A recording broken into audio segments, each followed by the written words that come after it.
À l'heure où nous enregistrons, Ouest France a publié un article annonçant le report du match. Toutefois, des informations contradictoires sont arrivées à nos oreilles. Nous avons donc décidé de publier quand même l'avant-match, et je vous laisse avec JJ, sachant que le match n'aura peut-être pas lieu.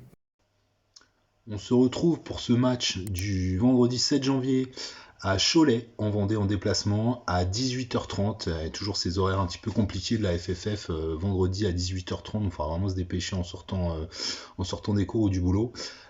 Pour ce déplacement à Cholet, donc l'idée c'est de se remobiliser après cette déception, l'élimination en Coupe de France à Bergerac. Le sentiment que les joueurs se sont laissés éliminer sans vraiment se donner à fond, sans jouer le coup à fond, donc vraiment dommage. Et puis déception renforcée derrière par le tirage qu'on a vu, puisque du coup Bergerac qui nous a éliminés reçoit Saint-Étienne, l'AS Saint-Étienne à domicile, donc ça aurait pu être une belle fête à Durochel en cas de qualification. Donc il va falloir oublier vite tout ça pour passer à autre chose et se remobiliser sur le championnat, puisqu'on est toujours en zone de relégation 16e place à Créteil. Sur quel joueur, sur quel groupe va pouvoir s'appuyer Manu Dacosta? Alors les joueurs qui ont éventuellement tiré leur épingle du jeu, qui ont marqué quelques points contre Bergerac. On peut relever les bonnes prestations de Rifi Mandanda dans les buts et de El Hadj Dabo également en défense.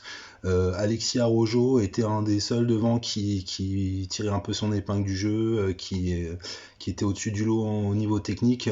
Malheureusement, il a dû sortir sur civière suite à cette blessure à la mâchoire, qui finalement est pas si grave que ça, puisqu'il a repris l'entraînement cette semaine. Donc on espère le voir bientôt sur les terrains. Peut-être que pour cette semaine ce sera un peu tôt, mais on lui souhaite bonne fin de rétablissement et on espère le revoir vite dans le groupe et sur le terrain pour défendre les couleurs de l'US Créteil. On a vu aussi que l'absence de Fantama Diarra, évidemment, qui est vraiment le joueur clé sur ces dernières semaines, ces derniers mois, a beaucoup coûté à l'équipe. Farad devant a pas réussi à exister sans lui, donc on compte vraiment sur son retour. C'est difficile avec le Covid, avec les cas contacts, avec tous ces éléments-là, de connaître exactement quel sera le groupe. Donc on espère que Manu Dacosta aura un maximum de joueurs à sa disposition pour composer une équipe compétitive pour Cholet. Cholet, l'adversaire du jour, ce sera l'occasion de retrouver sur le banc Richard Désiré, qui a fait un passage éclair à l'US Créteil l'année dernière. Et puis c'est une équipe qui a la double casquette d'avoir la deuxième meilleure attaque du championnat, mais aussi la deuxième plus mauvaise défense. Donc vous l'avez compris, beaucoup de spectacles, toujours des luttes.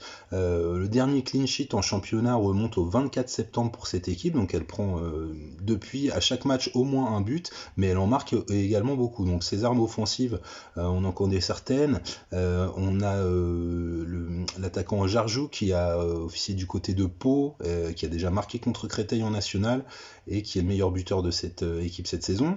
Et on a également le milieu, le meneur Johan Leméoté, qui avait la particularité l'année dernière d'avoir marqué 2 fois contre Créteil avec 2 clubs différents, puisqu'il avait marqué un but avec Saint-Brieuc et qu'ensuite en signant à Cholet, il avait remarqué contre Créteil. Donc il faudra bien se méfier de ces 2 joueurs-là.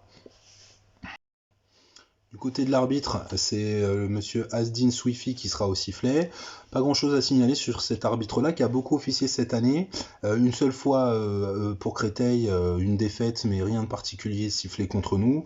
Il est à 45 jaunes et 3 rouges directs en 10 matchs pour 3 pénaltys, ce qui est plutôt une moyenne assez basse finalement pour cette division où certains arbitres distribuent jusqu'à 6 ou 7 cartons jaunes par match.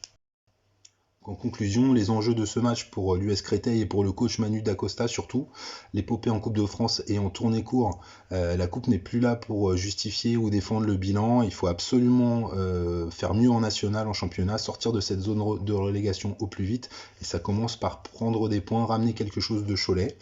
On voit que les recrues parallèlement continuent d'arriver avec une 4e recrue depuis le début de la saison, c'est le prêt du joueur de Châteauroux, Baptiste Canelas, et on espère que ça va nous porter chance. C'est peut-être un signe du destin puisque ce joueur avait joué son premier match de la saison avec Châteauroux et remporté une victoire de 2-0 contre Cholet justement. Allez Créteil!